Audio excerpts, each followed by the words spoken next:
ตะกี้เป็นคนที่บ่มักภาษาอังกฤษเพราะว่าเรียนบ่ได้ไอดอลในดวงใจของเอื้อยก็คืออดัม เรเชลเนาะซึ่งว่าเราเป็นคนอเมริกาที่ว่าเป็นครูสอนภาษาอังกฤษอยู่ไทยแต่ว่าเรามีรายการ YouTube ที่ว่าชื่อว่า Breakdown ซึ่งว่าเป็นรายการที่ว่ามันน่าสนใจแล้วมันเฮ็ดให้เฮาเปลี่ยนความคิดของเด็กน้อยคนนึงที่คิดว่าแบบงงภาษาอังกฤษนะ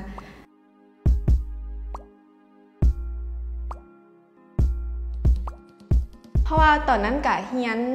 อยู่2ภาษาเนาะเป็นภาษาฝรั่งแล้วก็ภาษาอังกฤษซึ่งว่าภาษาอังกฤษก็เงือกหลายถึงขั้นว่าแบบบ่ฮู้เรื่องเลยแต่ว่า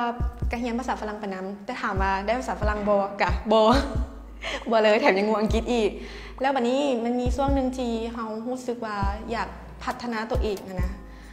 แล้วก็เลยมีหมู่คนนึงแนะนำให้ไปเบิ่งรายการของอดัม เรเชลผู้นี้แล้วเป็นจังได๋ว่าเรามีรายการ YouTube เด้อที่ว่าชื่อว่า Breakdown นะแล้วเฮ็ดรายการภาษาอังกฤษที่ว่าเฮ้ยมันม่วนแล้วแบบมันมีสาระมันเฮ็ดให้เฮาแบบจังได๋ว่ามันเรียนรู้ได้หลายอย่างเพราะว่าเรียนรู้แต่อยู่ในห้องเรียนจังซี่เนาะมันก็บางทีก็น่าเบื่อแล้วบ่ตั้งใจแล้วก็เลยลองไปเบิ่งมาจักหน่อยนึงแล้วก็รู้สึกว่ามันม่วนแล้วก็ติดใจแล้วก็เริ่มเรียนรู้อย่างหลายขึ้นแล้วมักภาษาอังกฤษตั้งแต่มื้อนั้นเป็นต้นมาแล้วก็เรียนรู้มาเลยแล้วก็ปรับพยายามทำความเข้าใจ